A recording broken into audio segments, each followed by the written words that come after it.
Os impactos do coronavírus no esporte. E a grande dúvida é sobre a realização da Olimpíada de Tóquio, no Japão, no final de julho. No Brasil, o Comitê Olímpico convocou uma reunião no próximo dia 18, no Rio de Janeiro, para tratar de ações relacionadas à Covid-19.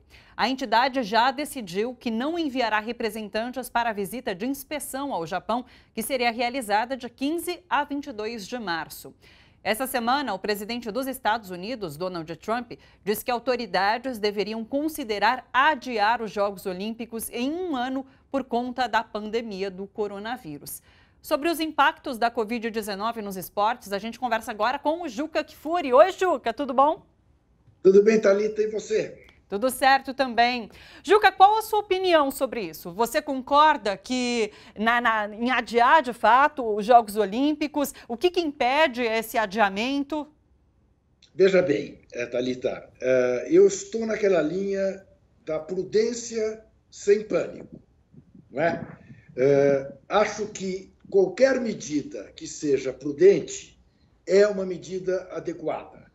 Não podemos agora ter gestos temerários. É melhor pecar por excesso do que por omissão quando se trata de uma questão de saúde pública. Muito bem. O que envolve adiar os Jogos Olímpicos? Bilhões e bilhões de dólares de investimentos, não apenas na infraestrutura que Tóquio montou para receber os Jogos, como no mercado publicitário, turismo, tudo mais. Agora, digamos que, e é provável que isso aconteça, que até julho, no Japão, a questão do vírus já esteja eliminada. Acontece que você não tem nenhuma garantia que pelo mundo afora também estará eliminada. E vem atletas e turistas do mundo inteiro. Então, me parece que o mais sensato neste momento é realmente adiar. É custoso, é problemático, é triste. É triste. Você imagine para quem ama esporte como eu, o que significa pensar, não vamos ter Olimpíada, o futebol está parando, o basquete já parou nos Estados Unidos. Mas paciência, se a ordem é ficar em casa, evitar aglomeração, evitemos aglomerações. Meu marido também fica esperando ansioso esses 4 anos para conseguir ver a Olimpíada, então, de fato. E sobre o futebol? O futebol no mundo todo está parando, ou os jogos estão sendo realizados sem público, mas daí a gente volta a isso que você coloca, porque você não tem o público ali, você não tem a contaminação, mas os jogadores estão expostos de qualquer maneira. Então, Thalita, veja, essa é uma meia solução que não me agrada em nenhum aspecto. Primeiro que esporte, competição, sem público, com perdão da má comparação e já antecipadamente pedindo perdão a todos os irmãos e irmãs, é como dançar com a irmã. Não tem muita graça. Você ir a um jogo quer dizer, você ver um jogo pela TV, que seja pela TV, mas sem público no estádio. Né? O artista tem de ir onde o povo está, já dizia Milton Nascimento. E sem povo, sem torcedor, que é a razão de ser do futebol, não faz muito sentido. Aqui no Brasil, estamos adotando nesse final de semana, né, por orientação do Ministério da Saúde, que vinha tão bem em suas ponderações, uma atitude que não me parece sensata. Proibiu-se torcida nos jogos nas capitais de São Paulo e do Rio. Portanto, vamos ter o clássico São Paulo e Santos no Morumbi amanhã, sem público, e o jogo Corinthians e Ituano em Itaquera sem público. Assim como o jogo Flamengo e Portuguesa, que está previsto para o Maracanã, sem público. Bem, volto a dizer, o jogo perde a graça e depois você tem esse aspecto. E os jogadores? Os jogadores, se vê, tem um jogador da NBA, 2, aliás, com o vírus. Tem jogadores italianos com o vírus. A delegação do Cruzeiro está de quarentena no Recife porque apareceu um jogador com vírus. Significa dizer, ou você toma uma medida que é absolutamente radical e diz, para tudo, ou então, sei lá, por que pode no interior e não pode na capital? Me explique. Qual é a diferença de fazer? Ah, porque em São Paulo tem mais casos do que no interior. Muito bem, mas quem te garante que amanhã esses casos no interior não apareçam? É muito estranha essa decisão de impedir torcedores apenas nas capitais de São Paulo e do Rio. Alguma das modalidades que foram paralisadas, a gente sabe que Fórmula 1 paralisou, o basquete paralisou, traz algum prejuízo essa paralisação para campeonatos ou para o próprio atleta que vai ficar parado durante um tempo? Traz, né, Thalita? Traz.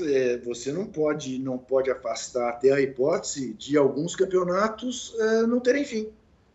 Entendeu? Você não vai ter campeão, você não vai ter rebaixamento, você não vai ter nada, porque não vai ter data para depois continuar esses campeonatos.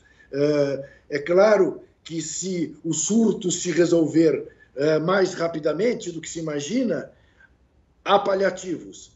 Mas é possível que não. Agora, é a tal história, volto a dizer. Você sabe que tem um filósofo do futebol escocês chamado Bill Shankly, que foi, durante anos, técnico e depois gerente de futebol do Liverpool, quando o Liverpool dominou o futebol mundial, como mais ou menos aconteceu ano passado. O Bill Shankly dizia que, evidentemente, futebol não é uma questão de vida ou de morte. É muito mais do que isso, ele dizia. Muito bem. Graças britânicas à parte, evidentemente que entre as prioridades que nós temos no momento, o esporte não está entre elas. E aí, paciência. Paciência. Né? Se você conseguir evitar uma morte que seja, vale a pena paralisar qualquer campeonato.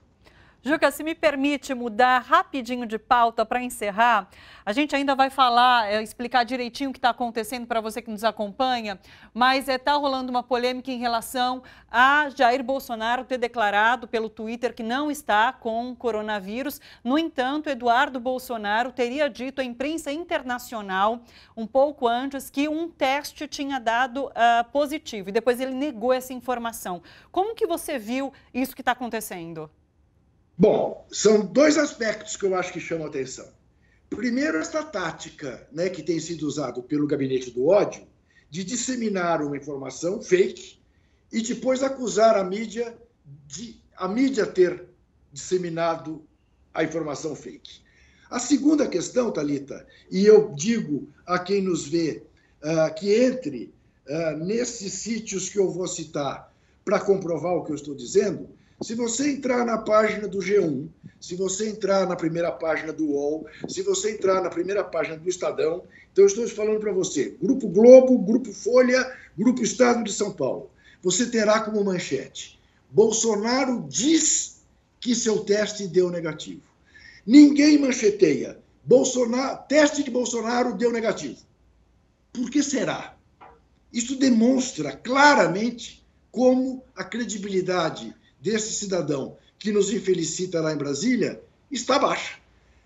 A imprensa não acredita no que ele diz. Tanto que se exime. Ele está dizendo isso. A gente não tem certeza que seja verdade. Numa questão como essa. Veja mais. O tal ministro da Economia, o posto Ipiranga, anteontem disse que, puxa, que azar, na hora que o Brasil estava decolando, aparece o coronavírus. Decolando para onde, Thalita? Decolando com 12 milhões de desempregados? Decolando da maneira como a economia brasileira não reagiu desde que ele começou com os seus remédios? E hoje ele diz, textualmente, com 3, 4 ou 5 bilhões, resolvemos a questão do coronavírus. Aí eu te pergunto, quer dizer, chantageando o Congresso. Passem as minhas reformas que com esse dinheiro vamos ganhar do coronavírus. A começar pelo seguinte, Thalita, você já viu um economista dizendo 3, 4 ou 5 bilhões? Não são 3, 4 ou 5 reais, em que a diferença é pequena. Estamos falando de bilhões. Quer dizer, qual é a exatidão desse rapaz? É nenhuma. Então, nós estamos em péssimas mãos num momento dramático como esse que o país vive sob todos os aspectos. O pior vírus está instalado em Brasília. Juca, uma honra conversar com você aqui no Bom para Todos. Muito obrigada. Sempre, Thalita. Um abraço. Um beijo, até mais. Tchau, tchau.